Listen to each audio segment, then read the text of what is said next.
Ritter Gluck, a recollection from the year 1809.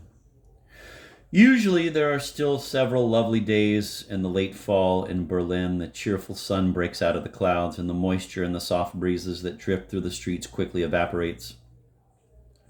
A gaudy stream of people wanders along the Lindenstrasse to the zoological gardens.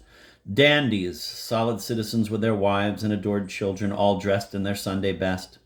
Clergymen, Jewesses, junior barristers, prostitutes, professors, milliners, dancers, officers, etc. Soon all the tables at Klaus's and at Weber's are occupied. The coffee steams. The dandies light their thin cigars. Everyone chats. Quarrels about War and Peace, about Mademoiselle Bethman's shoes, whether they were recently gray or green, about the closed commercial state and the bad pennies, etc., until everything dissolves into an aria from Fanchon, in which a harp that is out of tune, a couple of untuned violins, a consumptive flute, and a spastic bassoon torment themselves and the people nearby. Close to the railing that separates the crowd at Weber's from the Heerstrasse are several small round tables and garden chairs. One can breathe fresh air here, observe those coming and going. One is remote from the cacophonic racket of that execrable orchestra. That is where I sit, abandoning myself to playful reveries in which sympathetic figures appear with whom I chat about learning, art, everything that is supposedly dearest to man. The crowd of strollers weaves past me more and more gaily, but nothing disturbs me, nothing can scatter my imaginary companions.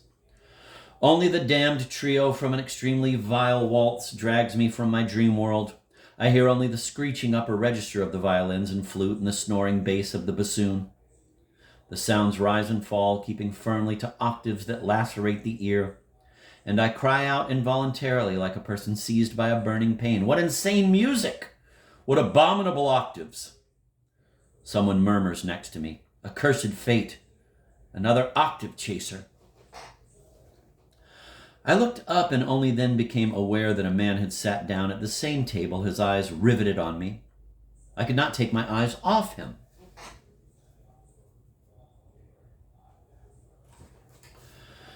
I had never seen a face, a figure which had made such an impression on me so quickly. A gently curved nose was attached to a wide, open forehead, which had noticeable swellings above the bushy, partly gray eyebrows, beneath which eyes blazed forth with an almost youthful fire. The man was probably over 50. The delicately formed chin was a strange contrast to the closed mouth, and a ludicrous smile produced by the curious play of muscles in his sunken cheeks seemed to rebel against the deep, melancholy seriousness which rested on his forehead. There were only a few gray locks of hair behind his large ears, which stuck straight out from his head. A very wide, modern frock coat enveloped his large, gaunt frame. Just as my glance met his, he cast down his eyes and continued the occupation that my exclamation had evidently interrupted. With evident satisfaction, he was shaking out some tobacco from various little paper bags into a large tin can that was in front of him and was dampening it with red wine from a quarter-liter bottle. The music had stopped. I felt compelled to address him. "It is a relief that the music has stopped," I said. "It was unendurable." The old man cast a fleeting glance at me and shook out the last paper bag. "It would be better not to play at all," I continued. "Isn't that your opinion?" "I don't have an opinion," he said. "You are a musician and connoisseur by profession. You are mistaken. I am neither. I once learned how to play the piano and the thorough bass, as one must as part of a good education, and at that time I was told, among other things, that nothing produced a more unpleasant effect than having the bass pace the soprano in octave intervals.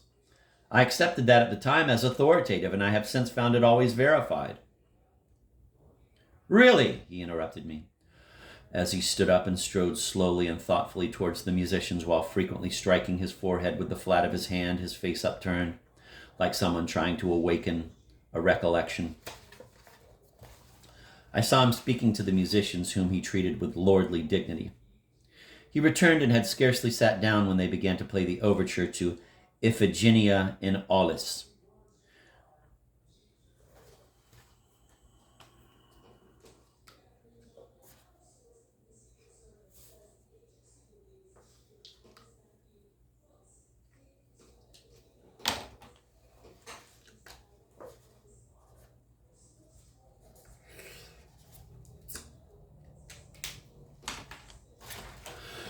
With half-closed eyes, his folded arms rested on the table, he listened to the andante. Tapping his left foot gently, he signaled the entrance of the voices. Then he raised his head, quickly casting a glance around. He rested his left hand with fingers spread apart on the table as if he were playing a chord on a piano. And he raised his right hand up high. He was the Kapellmeister, signaling the orchestra the start of a new tempo. His right hand dropped and the allegro began. A burning glow flushed his pale cheeks. His eyebrows met on his wrinkled forehead. An inner storm inflamed his wild expression with a fire that increasingly consumed the smile that still hovered around his half-opened mouth. Then he leaned back and raised his eyebrows. The play of muscles around his mouth began again. His eyes shone. A deep inner pain was released in a voluptuous pleasure that convulsively shook his inner being. He drew a breath from deep within his lungs. Drops formed on his forehead. He signaled for the entrance of the tutti and other major places. His right hand kept the beat. And with his left he pulled out a handkerchief and wiped his face. Thus he clothed with flesh and color the skeleton of the overture played by the pair of violins. I heard the soft, melting elegy which the flute utters when the storm of the violins and the bass viols has exhausted itself and the thunder of the drums is silent. I heard the softly played tones of the cello and the bassoon which filled the heart with ineffable sadness. The tutti returned. The unisono strode on like a sublime and lofty giant. The somber lament died away under his crushing tread. The overture was over. He let his arms fall, and he sat there with his eyes closed like a person exhausted by excessive exertion.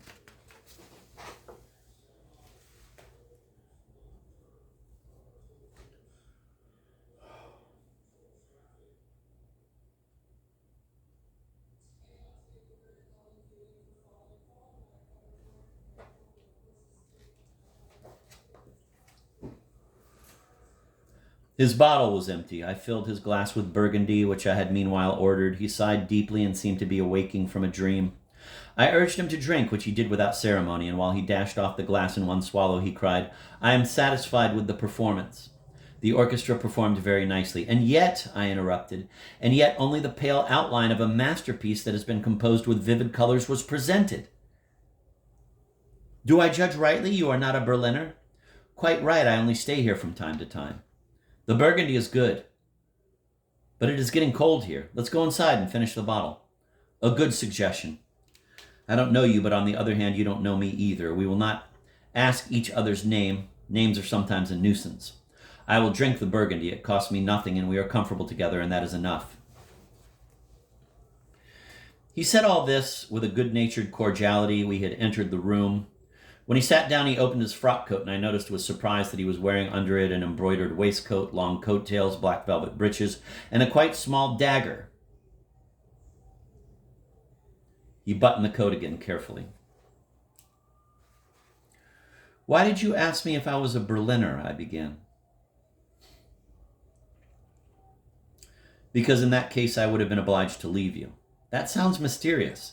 "Not in the least. As soon as I tell you that I am a composer, I still can't guess what you mean." "Then forgive my remark, for I see you do not understand anything about Berlin and Berliners." He rose and paced violently up and down a few times. Then he stepped to the window and scarcely audibly sang the chorus of the priestesses from Iphigenia in Taurus while tapping on the window pane from time to time at the entrance of the tutti passage. With astonishment, I noticed that he gave certain different directions to the melody that were striking in their power and novelty. I let him go on. He finished and returned to his seat. Quite taken by the man's strange behavior and the extraordinary signs of a rare musical talent, I remained silent. After a while, he began. "Have you never composed?" "Yes, I have tried my skill. Only I found that everything which I had written in moments of inspiration afterwards seemed to be flat and boring, so I gave it up."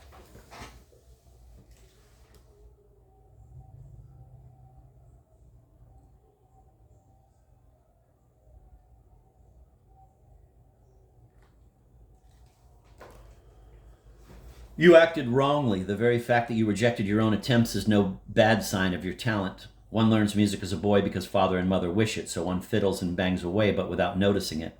One's senses become more receptive to melody. Perhaps it was the half-forgotten theme of a little song which one now sang differently, the first thought of one's own. And this embryo, laboriously nourished by strange powers, grew to be a giant which consumed everything around and was transformed into your blood and marrow. Ah, how to suggest the thousand ways by which one can come to composing. It is a wide highway. Everyone romps around on it and exults and shouts, "We are the sacred people. We have attained the goal." One enters the kingdom of dreams through the ivory gate. Only a few even see the gate. Even fewer pass through. It looks strange here. Absurd figures hover here and there, but they have character, one more than the other. They cannot be seen on the highway. They can only be found behind the ivory gate. It is difficult to get out of this kingdom. Monsters block the way as they do in front of Alzinen's castle. Everything spins, turns. Many dream away the dream in the kingdom of dreams.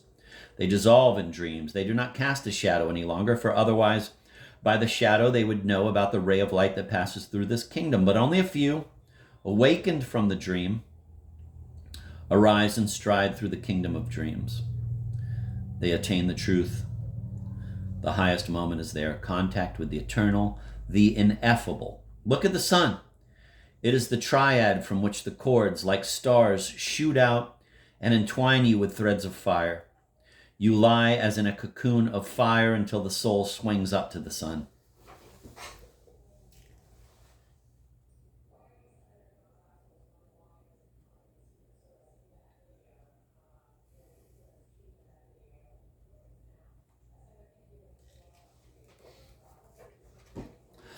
He jumped up at the last words, cast his eyes upward, and raised his hand. Then he sat down again and quickly emptied his refilled glass. A silence arose which I did not want to break for fear of getting the extraordinary man off the track. Finally, he continued more calmly. When I was in the kingdom of dreams, 1,000 aches and worries tortured me. It was night, and I was terrified by the grinning larvae of the monsters, who dashed out at me and sometimes dragged me into the ocean's abyss, sometimes carried me high into the sky. Rays of light shot through the night, and these rays of light were tones which encircled me with delightful clarity. I awoke from my pains and saw a large, bright eye that was looking into an organ. And as it looked, tones sounded forth and shimmered and entwined themselves in marvelous chords that had never before been conceived. Melodies streamed back and forth, and I swam in this stream and was about to drown. Then the eye looked at me and sustained me above the roaring waves. It became night again. 2 colossi in gleaming armor strode towards me, the tonic and the dominant. They snatched me up. But the eye said, smiling, "I know what fills your heart with yearning. The gentle, soft youth Tierce will walk among the colossi. You will hear his sweet voice. You will see me again, and my melodies will be yours." He stopped.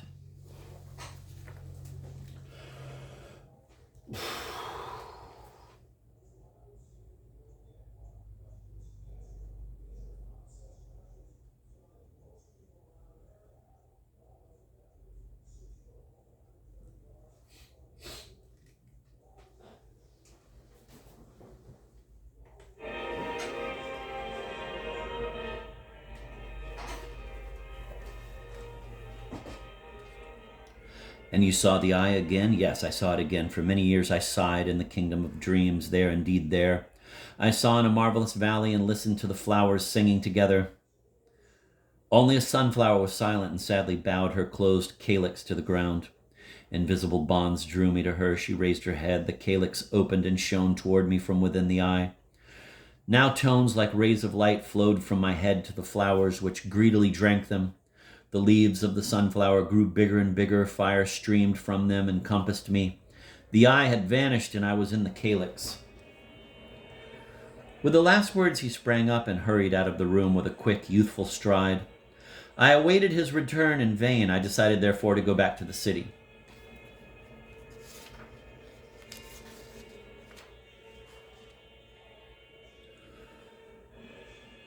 When I was near the Brandenburg Gate, I saw a lanky figure striding along in the darkness and immediately recognized my odd friend. I spoke to him. "Why did you leave me so quickly?" "It got too hot," and the euphon began to sound.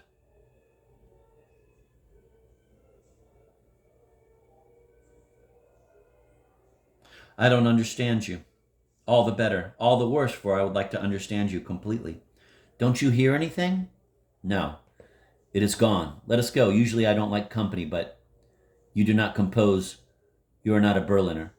"I cannot fathom why you are so prejudiced against Berliners. Here where art is respected and practiced widely. I would think a man with your artistic soul would feel happy. You are mistaken. I am damned to wander here as my torment in barren space like a departed spirit. In barren space here in Berlin? Yes, it is barren around me, for no kindred spirit joins me. I am alone. But the artists, the composers, away with them. They carp and niggle, refine everything to the smallest measure, rake through everything just to find one wretched thought. From chattering so much about art and artistic sensitivity and what have you, they never get around to creating. And if they do happen to feel as if they had to bring a few wretched thoughts to light, the fearful coldness reveals their great distance from the sun. It is Laplandish work. Your criticism seems much too harsh to me. At least the splendid productions in the theater must satisfy you. Once I prevailed upon myself to go to the theater to hear the opera of my young friend. What is it called? Oh, the whole world is in this opera. The spirits of hell stride through the bright crowd of elegant people. Everything in it has a voice and an all-powerful sound. The devil, I mean Don Juan. But I couldn't last through the overture, which was spewed from Prestissimo without meaning or understanding, and I had prepared myself for it with fasting and prayer because I know that the euphon is much too moved by these masses and has an impure appeal. Even if I have to admit that Mozart's masterpieces are mostly neglected here in a way scarcely explicable, still Gluck's works certainly enjoy a dignified performance. You think so? I wanted to hear Iphigenia in Taurus once as I entered the theater. I heard how the overture of Iphigenia in Taurus was being played. I think a mistake. This Iphigenia is being given. I am astonished when the andante with which Iphigenia is received in Taurus begins and the storm follows. 20 years lie in between. The whole effect, the tragedy's whole well-planned exposition is lost. A quiet set, a storm. The Greeks are cast on land. The opera is there. Well, do you think the composer tossed out the overture so that one can blow it how and where one wants to, like a little trumpet piece? I admit the blunder. Still, everything is done to promote Gluck's works. Oh, yes, indeed, he said curtly, and then smiled bitterly and ever more bitterly. Suddenly he rose, and nothing could stay him. He vanished in a moment, and for several days I sought him in vain in the zoological gardens. Several months had passed. One cold, rainy night I had been delayed in a remote section of the city and was hurrying to my home in the Friedrichstrasse. I had to pass the theater. The sound of music, of trumpets and drums reminded me that Gluck's Armida was being performed. And I was on the point of going in when a strange soliloquy by the windows, where almost every tone of the orchestra could be heard, aroused my attention. Now the king is coming. They are playing the march. Drum away, just drum away. That's very gay. Yes, they have to do it 11 times today. Otherwise the parade isn't enough of a parade. Aha! Maestoso. Poke along, boys. Look, there's a super with a shoelace dragging. Right, for the 12th time and always striking the dominant. Oh, ye eternal powers, it is never going to end. Now he is making a bow. Armida very humbly acknowledges the applause. Once again? Right, 2 soldiers are still missing. Now they are banging into the recitative. What evil spirit holds me here in this spell? The spell is dissolved, I cried. Come along. I quickly seized my odd friend from the zoological gardens, for the soliloquist was none other, by the arm and dragged him off with me. He seemed surprised and followed me in silence. We had already reached the Friedrichstrasse when he suddenly stopped. I know you, said he. You were in the zoological gardens. We did a lot of talking. I drank wine and became heated. Afterwards, the euphon rang for 2 days. I endured a great deal. It is past. I am delighted that chance has led me to you again. Let us become better acquainted with one another. I don't live very far from here. How would it be? I cannot and may not go to another's house. No, you won't escape me. I will come to you. Then you will still have to walk a few hundred steps with me. But didn't you want to go to the theater? I wanted to hear Armida, but now... You shall hear Armida right now. Come along. We walked along the Friedrichstrasse in silence. He suddenly turned into a cross street, and I was scarcely able to follow him because he ran down the street so quickly until he finally stopped in front of a modest house. He knocked for rather a long time before the door was finally opened. Feeling our way in the dark, we found the stairs and then a room in the upper floor, the door of which my guide carefully locked behind us. I heard another door being opened. Soon he came back with a light, and the appearance of the strangely furnished room surprised me not a little. Chairs ornamented with an old-fashioned richness. A wall clock with a gilded case. And a broad, cumbersome mirror gave everything the gloomy appearance of a past splendor. In the middle stood a small piano on which were a porcelain inkstand and several sheets of paper lined for music. A closer glance at these materials convinced me, however, that nothing had been written for a long time, for the paper was quite yellowed, and thick spider webs covered the inkstand. The man stepped over to a cupboard in the corner of the room, which I had noticed before, and when he pulled aside the curtain, I saw a row of beautifully bound books with golden letters: Orfeo, Armida, Alceste, Iphigenia, etc. In brief, I saw Gluck's masterpieces standing together.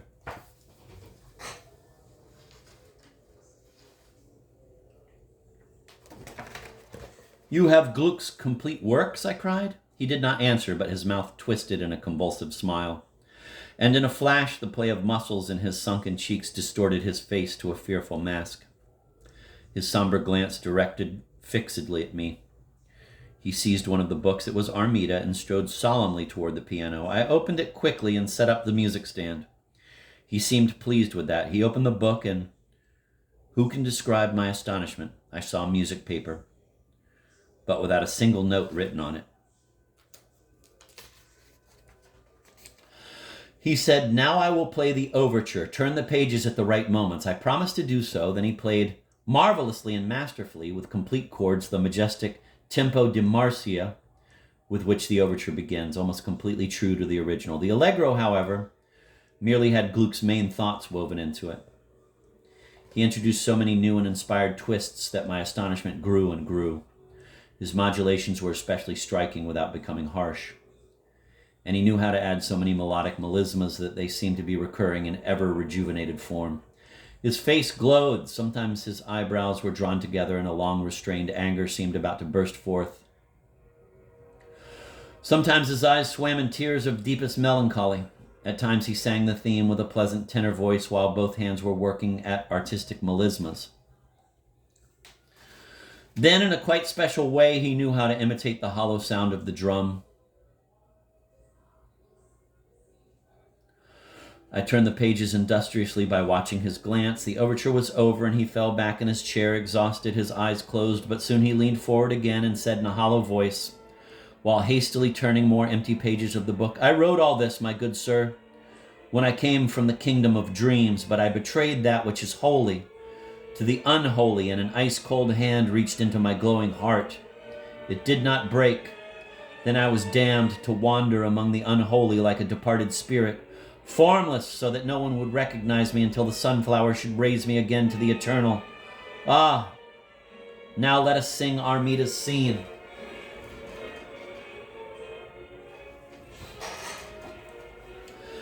Then he sang the final scene of Armida with an expression that penetrated my soul. Here, too, he deviated noticeably from the true original, but the transformed music was the Gluck scene in a higher power. He recapitulated powerfully in sound and in the highest measure everything that hate, love, despair, madness can express. His voice seemed to be that of a young man, for it swelled up from the deepest groan to a penetrating power. All my fibers trembled. I was beside myself. When he had finished, I hurled myself into his arms and cried in a strained voice, "What is it? Who are you?" He stood up and measured me with an earnest, penetrating glance, but when I wanted to ask more, he had vanished with the light through the door and left me in the darkness. Almost a quarter of an hour passed. I had despaired of ever seeing him again and was seeking to open the door, oriented by the position of the piano, when he suddenly returned in an embroidered court dress with a rich waistcoat, his dagger at his side and the light in his hand. I was paralyzed. Solemnly he strode towards me, seized me gently by the hand, and said, smiling strangely, "I am Ritter Gluck."